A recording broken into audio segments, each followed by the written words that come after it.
قائمت محمد الوسیل.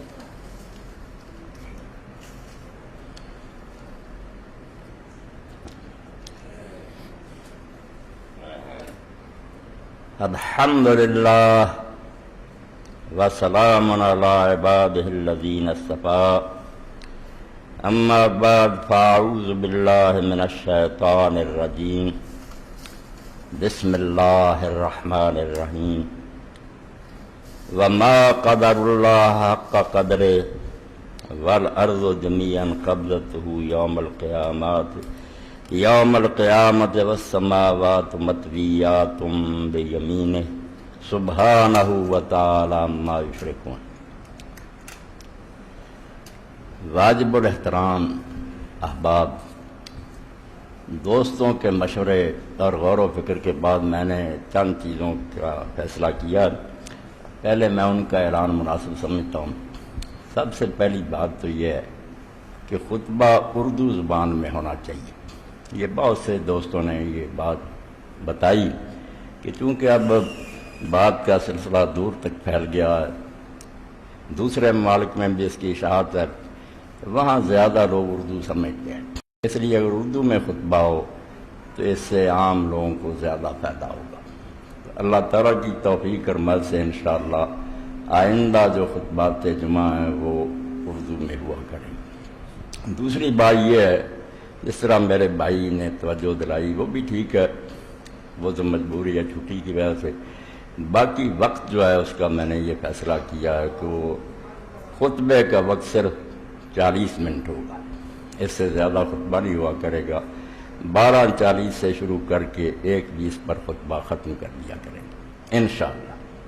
یہ دوسری بات. اور تیسری بات یہ ہے کہ مسائل کے بارے میں کوئی آدمی کوئی چٹ خطبہ کے دوران نہ بھیجے، کیونکہ ان مسائل کی وضاحت میں پھر وقت زیادہ لگ جاتا ہے اور خطبہ لمبا ہو جاتا ہے. اس لیے صبر کریں. جو لوگ مسائل دریافت کرنا چاہیں نا، وہ جمعہ کے بعد میں بیٹھتا ہوں، بے شک یہاں ہی بیٹھنے کا اہتمام کر لیا جائے، کوئی بات نہیں. حجرہ میں بیٹھتا ہوں، وہ مسائل وہاں پوچھ لیا کریں، کھلے دل سے جو جی چاہے پوچھیں. یا خطبہ جمعہ اور بعد میں اگر کوئی دعا کی درخواست ہے یا کوئی ضروری اعلان ہے مسجد وغیرہ کے لیے یا کسی مسکین کے لیے، اس تک کی خطبہ کو محدود رکھیں. یہ بات بھی ذہن میں رکھیں کہ مسائل کے بارے میں چٹے نہ بھیجیں، یہ بعد میں آپ وہاں تشریف رکھیں اور پوچھ لیں. کیونکہ جو لوگ جلدی جانا چاہتے ہیں ان کو پریشان نہیں کرنا چاہیے، وہ جا سکتے ہیں، اور بعد میں جو لوگ پوچھنا چاہیں وہ پوچھ لیں.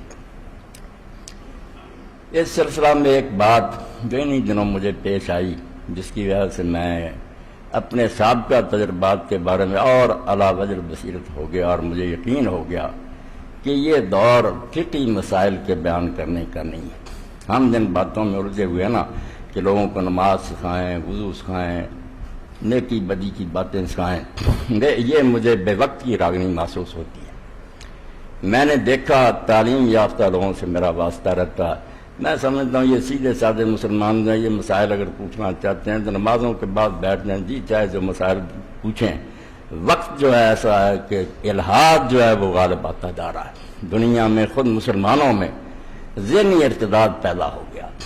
یہ بدقسمتی ہماری کہ لوگوں نے پہلے مرتدوں کی طرح نام نہیں تبدیل کیے. کوئی عیسائی ہو جاتے یا ہندو ہو جاتے تو ہمیں پتہ چل جاتا وہ مسلم ہی ہیں، رشتے ناتے ہمارے ان کے ساتھ ہو رہے ہیں، مگر اندر سے وہ بالکل یقین جانے مرتد ہو چکے ہیں. وہ نہیں مانتے کہ کوئی خدا ہے، نہ وہ مانتے ہیں کہ کسی وقت کوئی نبی آیا، کسی قیامت کو نہیں مانتے.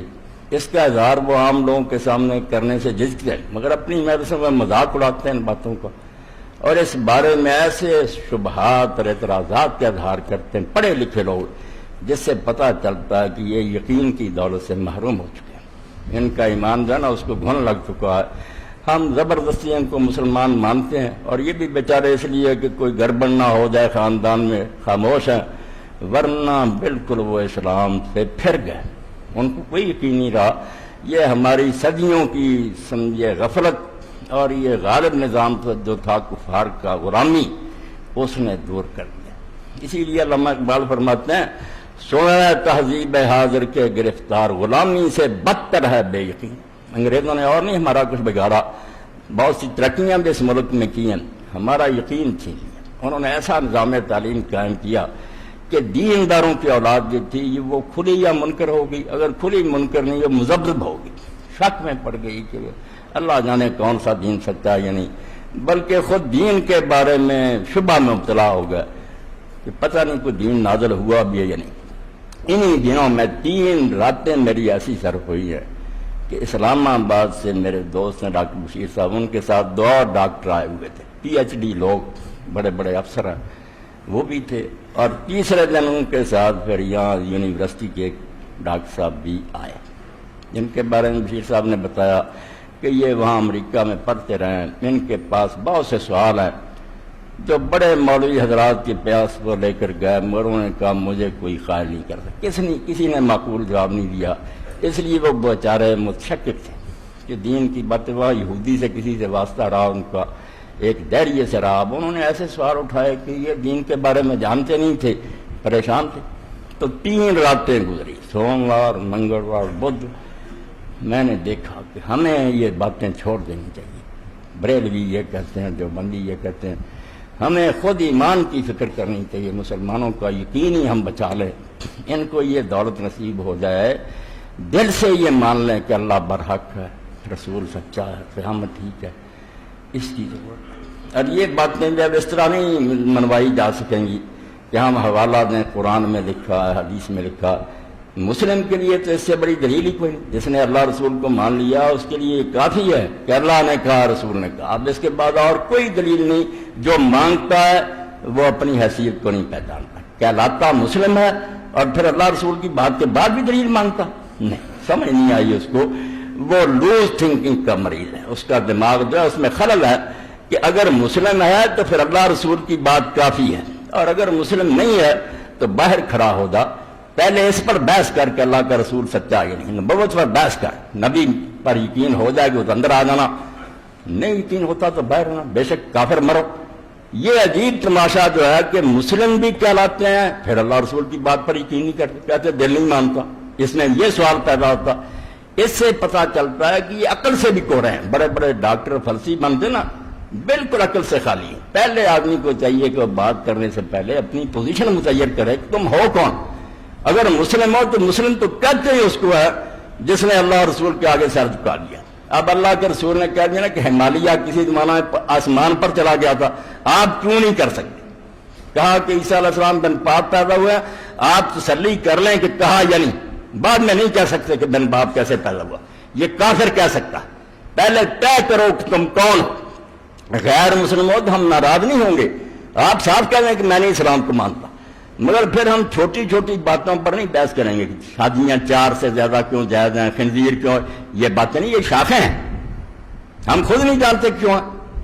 فوج میں ایک شخص ملازم ہوتا ہے، فوج کے قوانین ضوابط کہا جاتا ہے اس طرح دوڑو، اس طرح بھائی کیوں، کیا نہیں، فوج کے وہ ضابطے ہیں، آپ یہ فیصلہ کر سکتے ہیں کہ فوج میں بھرتی ہونا ہے یا نہیں، بھرتی ہونے کے بعد قدم قدم پر سوال کرے یہ کیوں ہے، یہ نہیں ہو سکے گا، اتھارٹی حکم دے گی، آپ کو ڈو اینڈ ڈائی ہونا پڑے گا، کرنا پڑے گا اور مرنا پڑے گا، آپ یہ بھی نہیں سوچ سکیں کہ یہ تو گولیاں کی بچار میں بجے رہے، اور اگر اطمینان ہی نہیں ہوتا رسول اللہ کی رسالت پر معاذ اللہ تو بے شک آپ باہر، پھر ہم بحث آپ سے الگ کریں گے، رسالت پر بحث کریں گے جو بنیاد کی بات ہے کہ رسول سچا ہے یا نہیں، بعد میں چھوٹی بات میں، یہ ایک اصول کی بات میں نے آپ کے سامنے کہہ دی اپنے تجربے کے بارے، اور آپ لوگ بھی یہ کریں، وہی کتابیں پڑھیں گے میں آپ کو بتاؤں گا، نہ یہ پڑھیں رسول کریم کی نماز دیوبندی الگ رکھ لیں کہ حضور کی نماز یہ عبدی حدیثیں دے رہے ہیں کہ رفع دین چھوڑ یہ ادھر دے رہے ہیں رفع دین والی، اس سے اور پریشانی پھیل رہی ہے، رسول پر اطمینان حاصل کریں، خدا کے لیے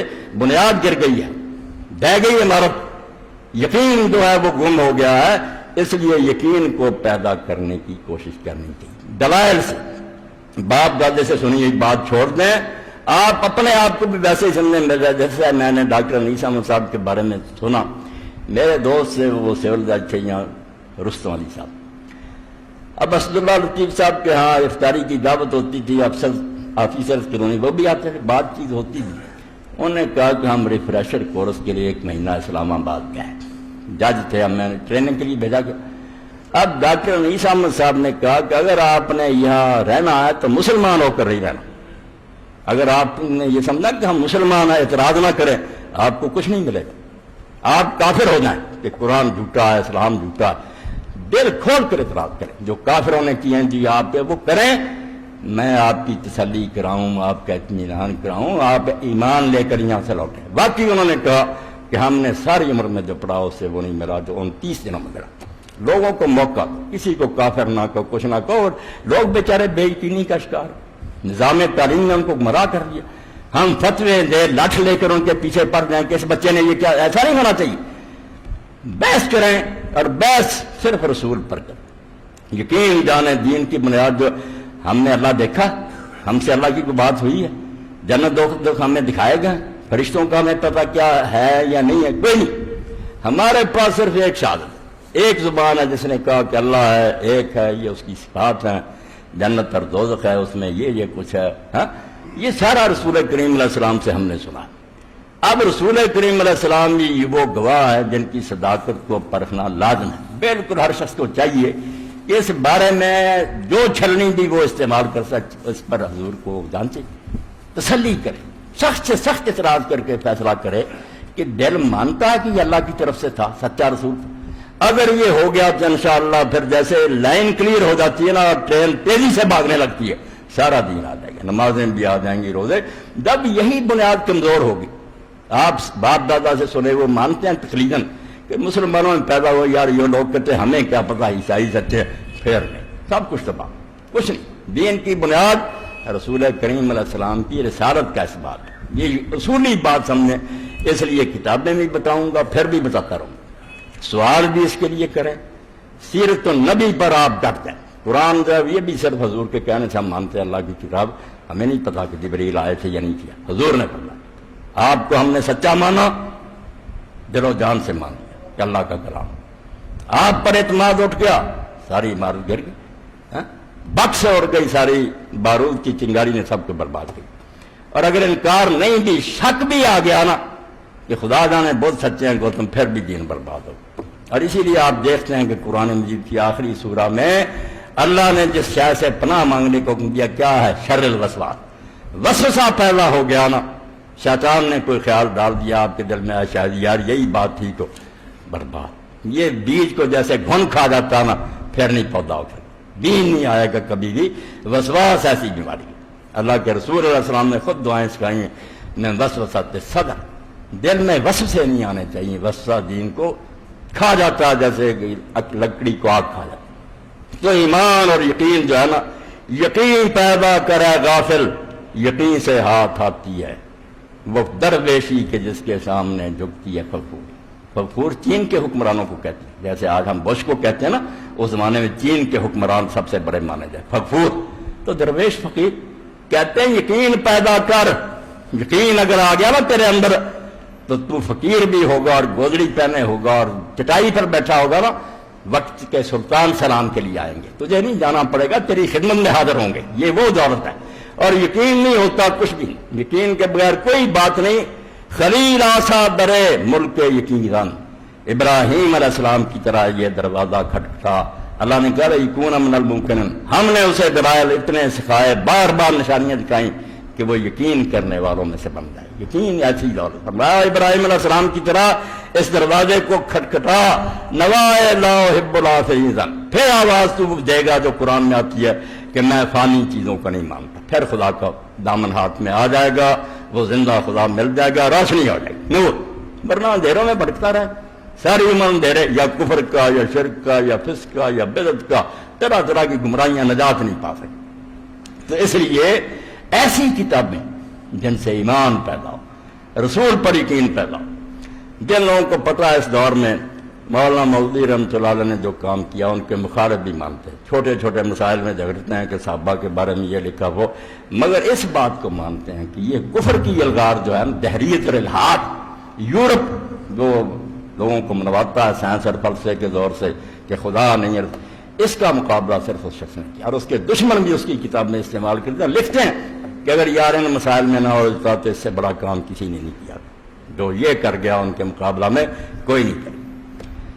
اب اس میں سے تفہیمات جلد، تفہیمات وہ سٹ ہے، کئی جلدیں، جس میں مولانا نے جو بالکل سمجھانے کی باتیں تھیں نا، گہری باتیں جن میں مسلمان بھی الجھے ہوئے تھے، غیر مسلموں کو بھی غلط کرنے، صرف اس پر مضمون لکھیں، وہ الگ کر دیے گئے تفہیمات کہ سمجھنے کے قابل بات نہیں۔ اس کے پہلے حصے میں کہ ایمان برسالت کی ضرورت کیا ہے، رسول کی کیوں ضرورت ہے، لوگ کیوں اپنی عقل اور سمجھ سے نہیں سمجھ سکتے کہ یہ صحیح ہے یہ غلط، عقل کیوں ناکارہ ہے اور وہی کی کیا محتاج ہے، جو ان چیزوں کو پڑھے گا اس کو پتہ چلے گا اس شخص نے کیا کام کیا۔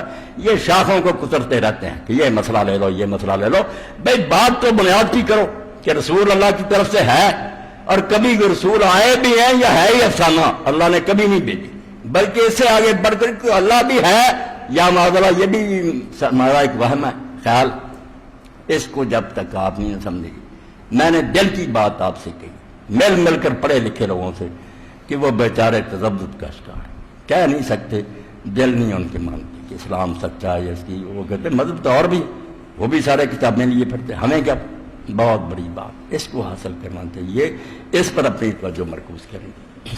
اور اس دور میں اب میں نے انہیں بھی بتایا، انہوں نے اسی وقت نوٹ کری، کہنے لگے ہم یہ کتابیں نہیں چھوڑیں گے۔ اب میرے بارے میں نام مراد ناواقف اور جاہل کہہ دیتے ہیں، مولوی صاحب شیعہ ہیں، مولوی صاحب بریلوی ہیں، مولوی صاحب، انہیں نہیں پتہ چلے گا ان کی جو فضا ہے نا کرگسوں کی، جہاں یہ اڑتے ہیں یہ نہیں سمجھ سکتے۔ میں ان چیزوں سے بہت اونچا ہوں، میں نہیں جانتا کہ یہ کیا گروہ بندی ہے، سارے ہمارے بزرگ ہیں، ہمارے ساتھی ہیں، جو اچھا کام کرتا ہے اس کی داد دینی چاہیے اور اس سے فائدہ اٹھانا چاہیے۔ اب تازہ کتاب میں 6 میں پڑھ چکا ہوں، اب مجھے اطلاع ملی ہے کہ 3 جلدیں اور آ گئی، وہ بھی انشاءاللہ حاصل کریں۔ تفسیر موضوعی، یہ ایران میں شیعہ عالم ناصر مکارم اس نے لکھی۔ اب کیا لکھا اس نے؟ ایسی بات کہی جو 1400 سال میں کسی نے نہیں کی تھی۔ ہم آج تک تفسیریں پڑھتے تھے مفرداتی، کہ ایک ایک لفظ کی وضاحت کی، جیسے امام راغب اصفہانی کی المفردات، ایک ایک لفظ کی تشریح عربی میں اس کا کیا معنی ہے، وہ بھی بہت اعلیٰ کام تھا۔ ایک تفسیر ترتیبی تھی، شروع سے لے کر سارے قرآن کی تفسیر ہوتی جاتی، یہ بھی انہوں نے کی ہے، 10-12 عالم مل کر بیٹھے، انہوں نے وہ تفسیر نمونہ اردو ترجمہ ہوا۔ صرف یہ گلا ہے کہ ان کتابوں میں لوگوں نے شیعت کو سیڑ دی، کہیں کہیں نہ شیعہ کی بحثیں آ گئیں کہ حضرت علی امام ہے، جیسے بریلوی حضرات حاضر ناظر کی لے آتے ہیں، وہابی اپنا فاتحہ پڑھنے کی دیتے ہیں۔ قرآن میں ان بحثوں کو گھسیڑنے کی کیا ضرورت ہے؟ قرآن میں یہ بحثیں ہوئی ہی نہیں، آپ حدیث میں لے جائیں، فقہ میں لے جائیں، وہاں جھگڑتے پھرے۔ قرآن غریب کو کیوں کھینچتے ہیں کہ فاتحہ نہیں پڑھتا اس کی؟ کہیں نہیں، حدیث گھسیڑ کر قرآن مجید کا مطالبہ بناتے ہیں، وہ علی کی امامت کا دخل دے دیتے ہیں۔ ایسی چیزیں نہ ہوتی تو یہ قیمتی کی باتیں ہوتی، بہت نقصان پہنچا دیتے ہیں ایک اچھے کام۔ اب تفسیر موضوعی کیا ہے؟ اللہ اکبر، سبجیکٹ کے مطابق ایک مضمون لیا، اللہ صرف، اس میں اور کوئی بات نہیں، سارے قرآن میں جو اللہ کے بارے میں اس کی صفات کے بارے میں وہ ایک جگہ آ گئی۔ اور اس میں پھر جو ہے نا فلسفیوں نے کہا، دانش آج تک جتنے دنیا میں عقل مند پیدا ہوئے ہیں مشرق سے مغرب تک، دوسری امتوں میں بھی، وہ اللہ کے بارے میں کیا کہتے رہے، کہاں کہاں ٹھوکریں لگی ہیں، قرآن کیوں ان کے مقابلے میں زیادہ سچا۔ ایسی عقلی اور لاجیکل بحث کہ جو مانتا اور جو پڑھے گا اس دور میں کہے گا ہاں اللہ کا پتہ چلا، باقی دل ٹھوک گیا، پتہ چلا کہ اللہ ہے اور اس کی یہ شان ہے۔ پہلی جلد علم پر رکھی ہے۔ سب سے پہلا سوال بھی ہے کہ آدمی اس جھنجٹ میں پڑے ہی کیوں؟ ہم کیوں ڈھونڈتے پھریں کہ اللہ ہے؟ یعنی ضرورت کیا علم کی؟ اس کے بغیر نقصان کیا؟ علم پر لکھا، علم ہے کیا شے انسان کے لیے، کیوں یہ ضروری ہے، علم کے ذرائع کیا ہیں، کہاں کہاں سے حاصل ہوتا ہے؟ حواس سے بھی ہوتا ہے، 5 ملے ہوئے حواس، کان ہیں، آنکھیں ہیں، ناک ہے، چھونا ہے، منہ سے چکھنا ہے، ان کو حواس خمسہ کہتے ہیں۔ ایک علم کا ذریعہ تو اللہ نے یہ بھی دیا، کچھ چیزیں ہم ان سے معلوم کر سکتے، چکھ لیا پتہ چل گیا یہ میٹھا یہ کروا، ہاتھ سے چھو لیا گرم ہے یا ٹھنڈا، آنکھوں سے دیکھ لیا، ناک سے سونگ لیا بو ہے بدبو ہے، حواس خمسہ، یہ سب سے پہلا اسٹیج۔ اس کے آگے عقل شروع ہوتی ہے، وہ چیزیں دیکھنے نہیں آتی، لوگ کہتے عقل میں نہیں آتا، بات اندھے حواس کی کر رہے ہوتے ہیں کہ میں نے دیکھا نہیں، وہ تو اسٹیج تھی حیوانوں کی، آنکھوں سے دیکھ کر ماننا 4 پایوں کا کام تھا۔ عقل کا تو دائرہ ہی وہاں شروع ہوتا ہے جہاں حواس بس کر دیتے، نہ دیکھنے میں آئے گی نہ سننے، وہاں سوچنا پڑے گا کہ ایسا ہو سکتا ہے یا نہیں، وہ عقل ہے۔ اور عقل سے بھی آگے پھر آ جاتا ہے وہی کا دائرہ کہ جہاں عقل بھی بے بس ہو جاتی ہے، سوچ سمجھ سے بھی کچھ پلے نہیں پڑتا، پھر اللہ رہنمائی کرتا، خود آسمان سے بولتا ہے، کلام اتارتا۔ اس لیے 2 جلدیں تو میرے بھائیوں اس پر خرچ ہوگی۔ علم کیا ہے؟ ضرورت اس کی کیا ہے، کہاں کہاں سے لوگوں نے حاصل کیا، کیوں ناکام رہے ہیں، وہی کی کیا ضرورت، یہ بنیادی موضوع ہے۔ مودودی صاحب کا بتا دیا ایمان در رسالت کی ضرورت، اور یہ بھی۔ اور ایک کتاب مرحوم ہو چکے سید ابوالحسن ندوی رحمۃ اللہ علیہ، یہ تبلیغی جماعت جو پھرتے ہیں بیچارے ہمارے بھائی نیکی کرتے، مگر وہ ان کی جان تھی، ان کی طرح نہیں تھے، وہ مانتے تھے کہ اسلامی حکومت کے بغیر گزارا نہیں، وہ اولاد تھے سید احمد شہید رحمۃ اللہ علیہ کی، مجاہدین کی نسل، اور اب تک ان کے خاندان میں ہر بیٹا اور بیٹی عالم ہے اور حافظ قرآن، پورا خاندان اب تک اپنی روایت کو لے آئیے جا رہا ہے، ان کے بھتیجے بھانجے چوٹی کی علماء۔ انہوں نے سید ابوالحسن ندوی نے خطبہ دیا، زیادہ نہیں پڑھ سکتے تو اللہ کے لیے یہ کتاب لے لے، چھوٹی، مذہب اور تمدن، یہ لیکچر دیا انہوں نے جامعہ اسلامیہ میں، وہاں جامعہ ملیہ دہلی، وہاں تھے بڑے بڑے ڈاکٹر پروفیسر سارے فلسفے کے استاد۔ سید صاحب نے وہاں پھر یہ باتیں کہیں کہ 3 سوال ہیں جن کو حل کیے بغیر علم کا، علم ہی نہیں کہا سکتا، جو یہ حل نہیں کرتا کوئی علم نہیں، دنیا جہان کی کتابیں رکھ جائے، اگر ان سوالوں کا جواب اس کے پاس نہیں، اس نے کچھ نہیں جانا۔ پہلا سوال یہ ہے کہ ہم کہاں سے آئے، ہمارا مبدا کیا ہے، کس طرح دنیا میں آ گئے، خود بخود پیدا ہو گئے، مادے نے پیدا کر دیا ہے، کوئی اللہ ہے پیدا، اس کو مبدا کہتے ہیں کہ ہمارا آغاز کیا ہے۔ دوسری بات یہ ہے کہ انجام کیا ہو، ہر عقل مند ان پڑھ بھی کہے گا کہ واقعی یہ باتیں سوچنے کہ ہم جب نہیں تھے کس طرح یار اس دنیا میں آ گئے، کس نے بنا دیا یا خود بخود بنے، اس بارے میں فیصلہ کرنا پڑے گا۔ اور مر کر بس مٹی ہو جائیں گے یا بعد میں کچھ ہوگا تو کیا ہوگا، کس طرح کوئی سزا جزا ملے گی، یہ ماد کہہ جاتا ہے۔ اور تیسری بات درمیان کی ہے کہ جب آئے ہیں آگے یہ ہونا ہے تو اب کس طرح رہیں، معاش جینے کو کہتے ہیں، کیسے آپ کی کھوپڑی نے اور دماغ نے کام کیا کہ واقعی یہ 3 سوال تو بنیادی، اور ہر کافر مومن نے اس پر بحث کی ہے۔ جو بھی تمدن بنا ہے، تہذیب دنیا میں بنی، اب بھی جو چل رہی ہیں قومیں، کچھ نہ کچھ انہوں نے سوچا، چاہے یہ کہہ دیا کہ خود ہی بنے، چاہے یہ کہہ دیا کہ مٹی ہو جائیں گے، یہ کہا کہ جونے بھگتنے کی جائے، جو بھی چاہے جواب دیا ہو، مگر اس سے جان نہیں چھڑا سکتی، بس کہنا پڑا اس بارے میں کچھ نہ کچھ ہے۔ اور یہاں جینے کے لیے صرف عقل کافی ہے کہ دانا آدمی بیٹھ کر جو مرضی سوچ لیں، یا اس کے لیے کوئی اور خارجی رہنمائی کی ضرورت ہے جس کو وہی کہتے ہیں، باہر سے کوئی مدد آنی چاہیے یا انسان خود ہی ایسے کب، یہ سوال ہے۔ اس پر انہوں نے جو لیکچر دیا ہے مذہب اور تمدن، میں کہتا ہوں وہ شخص جس زمانہ میں آیت اللہ تھا، اللہ کی قدرت کی ایک نشانی تھا، کبھی کبھی اللہ ایسے بندے پیدا کر رہا ہے، بشر ہی تھا، مگر اس کے علم کو جب ہم دیکھتے ہیں ایک ایک سطر میں موتی پڑا، پکڑا ان سب کو بالکل بنیادوں سے، ڈائریوں کی کتابوں کے حوالے، صوفیوں کے حوالے، سب کو اس نے بتایا کہ صوفی بھی ہار گئے، انہوں نے بھی اشراق کے ذریعے کچھ نہیں ملا، اختلاف، کوئی وحدت الوجود کہتا، کوئی وحدت حقیقت معلوم ہے ایک نہ ہوتا، کچھ نہیں، محنت انہوں نے کیا، نیک حقیقت تک نہیں پہنچ سکے، حواس والے بھی ہار گئے، عقل والے بھی ہار گئے۔ پھر ثابت کیا کہ صرف ایک گروہ دنیا میں ایسا ہے جن کے پاس 100% حق تھا، ایک رائے بھی کم نہیں تھی، وہ نبی تھے علیہ السلام، کیونکہ وہ اپنی طرف سے نہیں بولتے تھے، ان کا نہ اندازہ تھا، نہ تحقیق تھی، نہ ریسرچ تھی، اللہ خود بولتا تھا، انہیں بتا دیتا، جس نے جہان بنایا جو وہ بتاتا تھا کہ میری دنیا ایسی، اس لیے جو بات بتاتے تھے اس میں نہ کوئی غلطی تھی، نہ خطا تھی، کوئی خامی نہیں تھی۔ انبیاء اتنی پیاری کتاب ہے، ایمان بس روح میں سما جاتا کہ واقعی اللہ ہے، اس کے نبی ساتھ، پھر آیات بھی بہت سی۔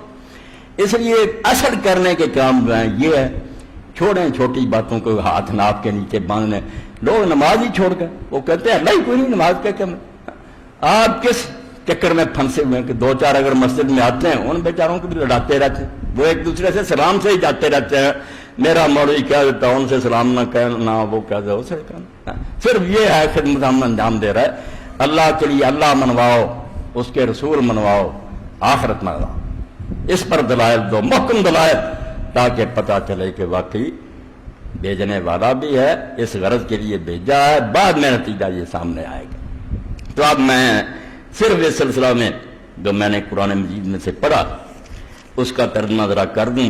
یہ سورہ زمر ہے، 24واں پارہ، قرآن میں یہ مضمون تو بھرا ہوا، پچھلا خطبہ بھی تھا کہ اللہ کہتا ہے آئے گا جب یہ کارخانہ جو ہے یہ تباہ ہو جائے گا، یہ دنیا اسی طرح نہیں چلتی رہے گی، آسمان ٹکڑے ٹکڑے ہو جائے گا، پہاڑ اڑ جائیں گے، سمندر جائیں گے، یہ بھی زمین پر پھیل جائیں گے، ساری زمین برابر کر دی جائے گی۔ وہ فنائے عالم کا بیان تھا۔ یہ قرآن میں سے کہاں سے پڑھیں؟ یہ تو سارا قرآن بھرا ہوا۔ قرآن کا تو یہ مرکزی مضمون ہے کہ لوگوں کو بتایا کہ یہ دنیا ایسے نہیں چلتی رہے گی، یہ چمن ہمیشہ آباد نہیں رہے گا، برباد ہو جائے گا۔ وقت آئے گا کہ سب کچھ تباہ و برباد کر دیا جائے گا، مگر تباہی پر ہی بات ختم نہیں ہو جائے گی۔ یہ نہیں کہ صرف تباہ کر کے چھوڑ دیا جائے گا، لوگوں کے مرے مرے نئی دنیا بنے گی، آسمان نیا بنے گا، زمین نئی بنے گی، اس میں پہاڑ نہیں ہوگے، اونچ نیچ نہیں ہوگی، اذا الارض مدت، اور وہ زمین اس سے پتہ نہیں لاکھوں گنا بڑی، آدم علیہ السلام سے لے کر سب جو اس پر آئیں گے کوئی پتہ نہیں وہ کتنی لمبی چوڑی کر دی، اس کا کیا نظام ہو اب نہیں ہم کچھ جانتے، بنے گی، بعد میں لوگ زندہ ہوں گے۔ تو اب جو ظالم یہ کہتے ہیں کہ نہیں بس مر جائیں گے، مٹی ہو جائیں گے، ان کے بارے میں اللہ پاک نے فرمایا ما قدر اللہ حق قدر۔ یہ سارے دہریوں کا جواب ہے کہ جو مانتے ہی نہیں خدا کو ان کو چھوڑو، جو مانتے نا کہ اللہ ہے پھر قیامت کے منکر ہیں، ان کے بارے میں اللہ نے کہا ما قدر اللہ حق قدر۔ ان ظالموں نے اللہ کی شان پہچانی ہی نہیں جیسے پہچاننی چاہیے تھی، انہیں اللہ کا صحیح پتہ ہوتا کیا انکار کرتے، کیوں یہ باتیں کہتے کہ قیامت نہیں آئے گی۔ میں نے پچھلے جمعے میں بھی اشارہ کیا تھا، اب بھی کہ اللہ کیا ہے جو چاہے کر سکتا۔ اگر یہ مانتا ہوتا ظالم کیوں سوال اٹھاتا کہ جب ہڈیاں ہو جائیں گے، مٹی ہو جائیں، کس طرح دوبارہ پیدا ہوں گے؟ تو نے ظالم اپنے اللہ کو نہیں پہچانا، تو کسی عاجز اور بے بس کو مانتا ہے اللہ، ورنہ اللہ کو صحیح کو مانتا ہوتا، جو چاہے کرے، وہ ہزاروں دفعہ تباہ کرے، دنیا نہیں بناتا رہے، کیا اعتراض ہے تجھے؟ تو نے نہ اس کی قدرت پہچانی، تو ویسا اومنی پوٹنٹ ہے، اتنی طاقتوں کا مالک ہے، نہ تو نے سوال اٹھایا کہ کون جانتا ہے کس نے کیا کیا۔ آدمی کو خود نہیں یاد رہتا، آدم علیہ السلام سے لے کے قیامت تک کتنے انسان ہیں، کس کو یاد ہے اس کا دل کتنی بار دھڑکا، دل میں کیا خیال آیا، آنکھوں نے کیا چوری کی، یہی سوال شیطان تھا کہ فرمایا ظالم اگر تو اللہ کو بکل شیء علیم مانتا تو اس سے ایک ذرہ بھی چھپا نہیں ہے، اس کے لیے ماضی حال مستقبل سب ظاہر ہے، وہ ہر شے کو جانتا۔ اور اگر تو کہتا ہے کہ بس ہے تو سب کچھ ٹھیک، مگر اس نے کیوں دنیا بنانی ہے، تو اس کی حکمت کا منکر ہے، تو اس کو نادان اور بیوقوف سمجھتا کہ اتنا بڑا جہان بنا دیا، ادھر نیکیوں کے ڈھیر لگ رہا ہے، ادھر بدماشیاں ہو رہی ہیں، وہ تماشا دیکھتا اور مر جاتے ہیں لوگ، وہ سب کو مٹی میں مرا دیتا۔ اس کی مثال تو میرے دوست کہہ رہا ہے بالکل ٹھیک ہے کہ ایک بچہ دیر رات پڑھتا رہا، اس نے پرچہ دیا ہے، خالی چھوڑایا، ممکن ہے دونوں کو انعام دے دیا۔ آپ ہی بتائیں آپ کے بچے کے ساتھ اگر یہ ظلم ہو، پڑھنے والے بچے کو بھی وہی انعام دو، فارغ اور بالکل بیکار رہنے والے کو آپ کا دل جو ہے دعائی نہیں دے گا کہ ممکن تو ظالم ہے، میرا بچہ دیر رات جاگتا رہا اور اس کو بھی وہی انعام۔ اس لیے اس سے بڑی بے حکمتی، نادانی اور بے وقوفی ہو ہی نہیں سکتی کہ کام کرنے والے کو اور نہ عمل کرنے کو برابر کے۔ تم میں سے کون آقا ہے جس کا ایک مزدور کام کرے اور دوسرے سرے سے کام ہی نہ، ان کو دونوں کو تنخواہیں دے؟ کوئی عقل کرو، اللہ کو اس سے بھی زیادہ نادان سمجھا۔ اسی لیے جنہوں نے کہا تھا کہ یہ دنیا جو ہی چلتی رہے گی، کیا جواب دیا اللہ نے؟ اللہ کی باتیں لاجک پر مبنی، میں کہتا ہوں عقل، یہ ہے اصل سوچ، جاہلوں کی سوچیں بالکل بے۔ اللہ قادر مطلق ہے، جتنی بار چاہے دنیا بنائے، وہ علیم ہے، اس کو حساب دینے میں کیا مشکل پیش آئے گی، ذرے ذرے کو جانتا ہے کہ یہ جو پیش ہوا یہ کیا کر کے آیا۔ وہ حکیم اور دانا ہے، جانتا ہے کہ یہ گندگی ہے، یہ لٹرین میں پھینکنے کے قابل ہے، یہ خوشبو ہے، یہ گلاب کا پھول ہے، یہ گلدان میں رکھنا چاہیے، اس کو اتنی سمجھ رکھ رہا ہے کہ یہ نیک ہے، اس کو انعام دینا ہے، یہ بد ہے، اس کو سزا دینی۔ تو فرمایا وما قدر اللہ حق قدر۔ جتنے قیامت کے بارے میں سوال اٹھاتے ہیں جواب آ گیا اس میں کہ انہوں نے اللہ کو نہیں پہچانا جیسے پہچاننا چاہیے، کسی اور ہی چیز کو اللہ مانے بیٹھے ہیں، ورنہ سوال سارے ختم ہوتے ہیں، اللہ کی قدر ہی نہیں پہچان سکے۔ وَالْأَرْضُ جَمِيعًا قَبْضَتُهُ يَوْمَ الْقِيَامَةِ، یاد رکھو وہ وقت آنے والا ہے جب یہ لمبی چوڑی زمین جو مشرق سے مغرب تک ہے یہ اللہ کی مٹھی میں ہوگی۔ تم سمجھتے بڑی بڑی دنیا ہے، اللہ تمہارا غرور خاک میں ملا دے گا۔ ایک ایک ضلع کے حاکم ہو کر تم متکبر بنے ہوئے اور کہتے ہیں میں ہوں میں ہوں میں ہوں، میں اس وقت تمہیں دکھا دوں گا کہ یہ ساری سلطنتیں میری مٹھی میں ہوں گی۔ وَالسَّمَاوَاتُ مَطْوِيَّاتٌ بِيَمِينِهِ، اور آسمانوں کو بھی میں نے لپیٹ کر یہ کروڑوں اربوں سیارے دائیں ہاتھ میں لپٹے ہوئے ہوں گے اور اس طرح جھنجھوڑوں گا۔ حدیث پاک میں آتا، حضرت عبداللہ ابن عمر بن العاص رضی اللہ عنہ جب حضور یہ بیان کر رہے تھے ممبر پر کانپ رہے تھے، حضور پر لرزہ طاری تھا کہ کیا وہ وقت ہوگا، بادشاہ کھڑے ہوں گے، متکبرین اور جبار کھڑے ہوں گے، مالک کائنات جھنجھوڑے گا اور کہے گا اے نا ملوک الارض، کہاں ہے وہ جو زمین میں بادشاہ کراتے تھے، آؤ سامنے اب این الجبارون جو بڑے بنتے سے سرکش چر نکالے یہاں، این المتکبرون کوئی بول نہیں سکے. پھر کہا جائے گا لمن الملک اليوم، بولو آج راز کھلا کہ بادشاہی کس کی ہے، کون ہے حکمران کائنات کا. پتا چلا تمہاری وہ فرضی اور خیالی جو بادشاہ تھے کہاں ہیں، آئیں ساتھ تمہارے اب جکڑے ہوئے غلاموں کی طرح. اور پھر خود ہی آواز آئے گی للہ الواحد القہار، کسی کی بادشاہی نہیں، اللہ واحد کی بادشاہی جو اکیلا ہے اور بالکل کنٹرول ہے، غالب ہے، انڈر کنٹرول ہے. اس کو قہار کہر والا کر رہے اللہ بڑا قہار ہے.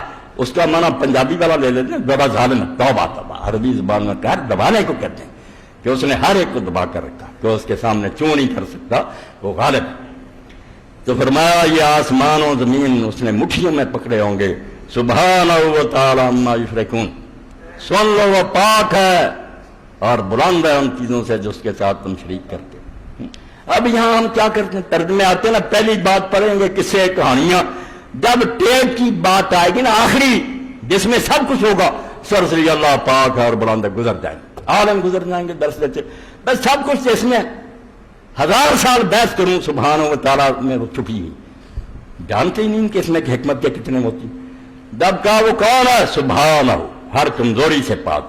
اب لاؤ سوال، جتنے قیامت کے بارے میں سوال کرو گے اس میں کوئی نہ کوئی کمزوری خدا میں نکالو گے، پھر سوال بنے گا. اگر وہ جو چاہے پیدا کر سکتا ہے، ہر شے کو جانتا ہے، عادل ہے، حکیم ہے، فیصلے کرے گا، پھر کون سا اعتراض باقی رہے گا. سبحانہ، اس میں کوئی خامی اراد نہیں ہے، وہ ساری کمزوریوں سے پاک ہے جو تم نے فرض کر رکھی ہیں.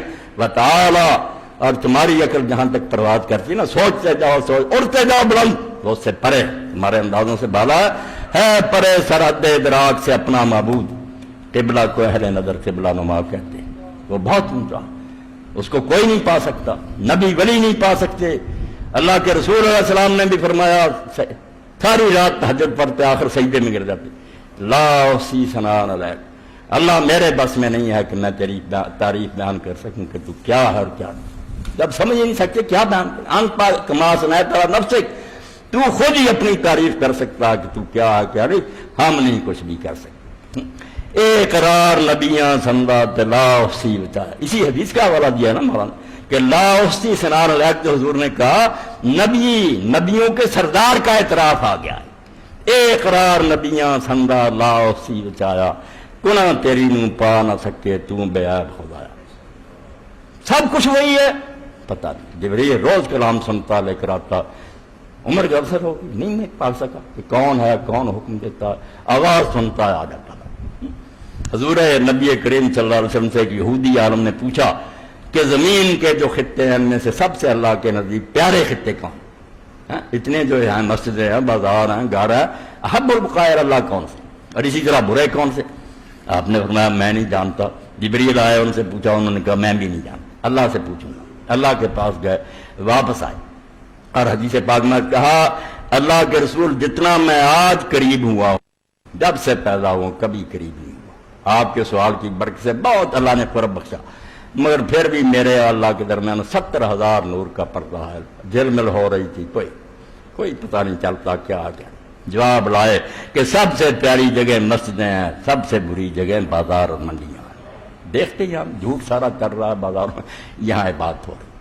تو اللہ کہتا سمجھ آ جائے یہی نقطہ کہ سبحانہ، اس میں کوئی کمزوری ہو تو تمہارے سوال پیدا ہونا کہ یہ نہیں ہو سکتا. یہ وتعالی، اور بلند ہے، بہت بلند و بالا، جتنا جی چاہے سوچتے جاؤ وہ ادراک کی سرحد سے پرے ہے. ہم شرکون، جو تم نے اس کے ساتھ شریک فرض کر لی. یہ شرک بھی ساری بیماری، جیسے قیامت ہے نا اس کا انکار، یہ شرک بھی اسی سے پیدا ہوا ہے. نہ اللہ کو سبحان مانا، نہ اللہ کو تعالیٰ مانا، ناراض نہ ہونا. اگر یہ لوگ کبھی جائزہ لیں کہ ہم کیوں یہ وسیلے واسطے ڈھونڈتے ہیں کہ اللہ کو ملنا، فلاں کے پاس جائیں، وہ اللہ کو جا کر کہے گا. نادانوں کے ذہن میں اللہ کا سبحان اور تعالیٰ ہونا نہیں آیا. انہوں نے سمجھا کہ اللہ کو کیا پتا دنیا میں کیوں ہو رہا. وہ جیسے کوئی بادشاہ کہیں بیٹھا ہوتا، کسی وزیر امیر سے ملیں، وہ جا کر کہے حضور وہاں ایک سائل آیا ہے. نادانوں، جس نے جا کر اللہ کو بتانا ہے نبی ولی نے، ان کے تو پیدا ہونے سے پہلے جانتا کہ میرے بندے نے یہ مانگنا، یہ کون سی نئی اطلاع اس کو دیں گے؟ ان کے پاس کوئی نیا علم ہے جو اللہ کو دیں گے؟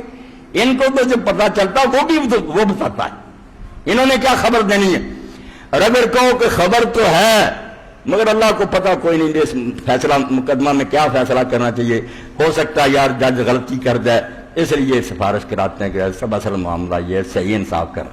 تمہارا خیال ہے کہ اللہ کوئی غلط کام کر سکتا ہے؟ ہو سکتا؟ میں تو ابن قیم رحمۃ اللہ علیہ کا جب پڑھتا ہوں کہ ایک ولی کے بارے میں لکھا کہ 40 سال بعد اس کو خواب میں دیکھا گیا، پوچھا کیا بنا؟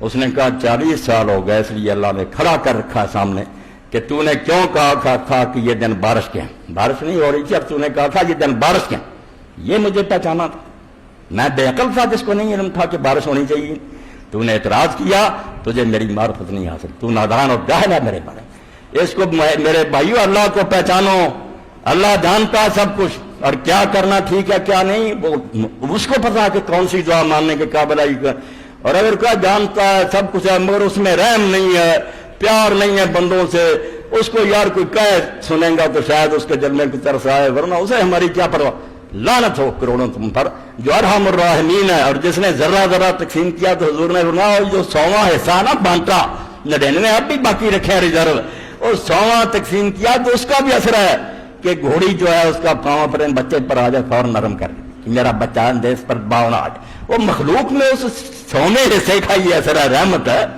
اللہ رحیم نہیں، وہ نہیں رحمت کرے گا اور کون رحمت کرے گا؟ وہ ان کے دلوں میں اگر رحم ڈالتا ہے، کسی غریب نے فریاد کی امیر کے دل میں آ گیا ایسے پیسہ، کس نے خیال ڈالا؟ اللہ نے ڈالا۔ اس لیے فرمایا سبحانہ و تعالی عما یشرکون، جو باتیں تم کہتے ہو قیامت کے بارے میں یا شرک کے بارے میں، یہ اس لیے کہتے ہو کہ تمہیں پتہ نہیں چلا کہ اللہ ہر قسم کی کمزوری سے پاک ہے اور تمہارے اندازوں سے بہت پرے ہے۔ وہ کوٹھا نہیں ہے کہ وہاں پوڑیوں کی ضرورت ہو، نہ وہ ڈیسی ہے جو اندر چھپا ہوا کہ اردری کی ضرورت ہو۔ وآخر دعوانا الحمدللہ رب العالمین وصلی اللہ تعالی علی خیر خلقہ سیدنا محمد وعلی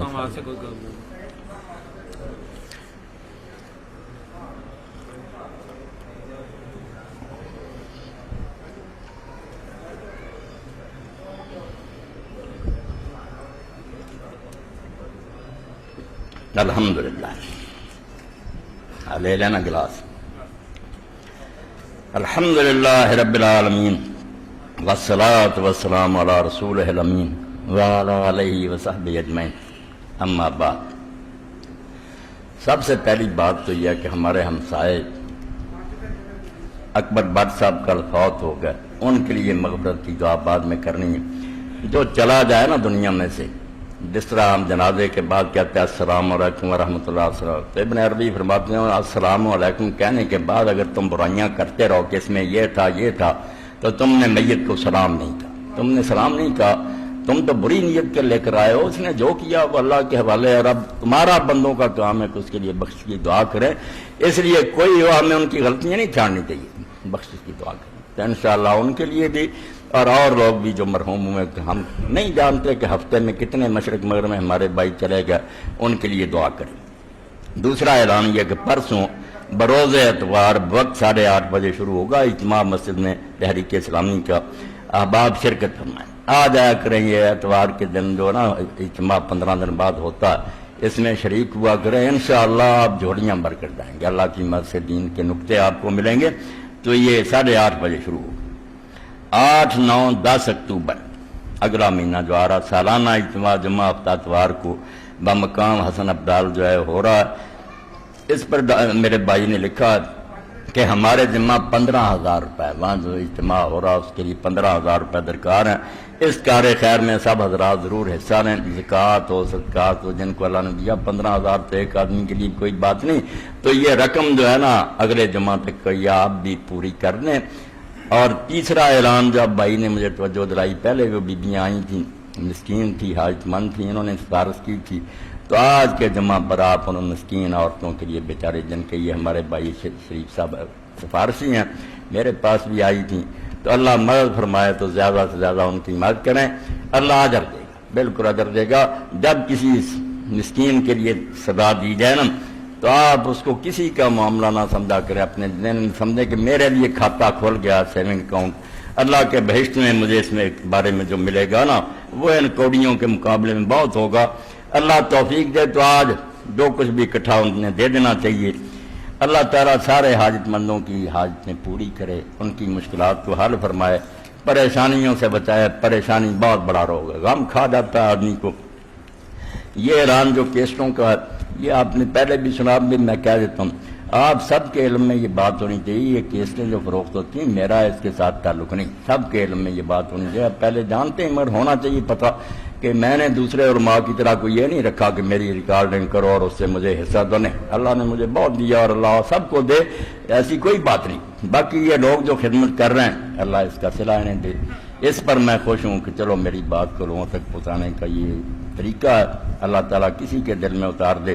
تو یہ اکرم صاحب کی طرف سے ایک حضور کی بیٹیاں کیس نمبر 1 اور 2، قیامت کا منظر اور رجب، شان اولیاء 2 کیس، پردہ کی حمید 2 کیس، 12 امام اور مناظرہ 2 کیس، علاوہ ازیں تمام خطبہ پر جمعہ۔ اسی طرح ہمارے بھائی سہیل ہیں اور یہ شفیق صاحب بھی، یہ سارے ایک ساتھی کرتے ہیں۔ آپ جس سے چاہیں لے لیں، آئیے، آپ کی اپنی مرضی ہے، اور جس کی پسند کریں کہ اس کی آواز اچھی ہے، اس میں میرا کوئی دخل نہیں۔ باقی اللہ تعالیٰ ان بچوں کو مزید توفیق دے کہ میری بات کو یہ محفوظ کر کے لوگوں تک پہنچائیں۔ میری تو دعا یہی ہے کہ نام محمد سے اجالا کر دے، رسول کا نام دے، اس سے ہمیں دنیا میں روشنی پھیلانی چاہیے۔ رسول پاک کے ہم خادم ہیں، آپ کے پاؤں کی خاک ہیں، ہمیں جو ملا حضور کے صدقے ملا۔ ہم کہاں مسلم ہوتے اگر حضور تشریف نہ لاتے؟ اس لیے ہر کلمہ گو کا کام ہے کہ وہ جہاں بیٹھے، جہاں جائے، حضور کے دین کا بہانے بانے سے چرچا کرے۔ اللہ اس کی توفیق دے۔ اللہم صلی علی محمد وعلی آل محمد کما صلیت علی ابراہیم وعلی آل ابراہیم انکا حمید مجید۔ اللہم بارک علی محمد وعلی آل محمد کما بارکت علی ابراہیم وعلی آل ابراہیم انکا حمید مجید۔ اللہم اغفر للمؤمنین والمؤمنات والمسلمین والمسلمات الاحیاء منهم والاموات۔ ان اللہ یأمر بالعدل والاحسان وایتاء ذی القربى وینہی عن الفحشاء والمنکر والبغی یعظکم لعلکم تذکرون۔ اللہ خوش رکھے۔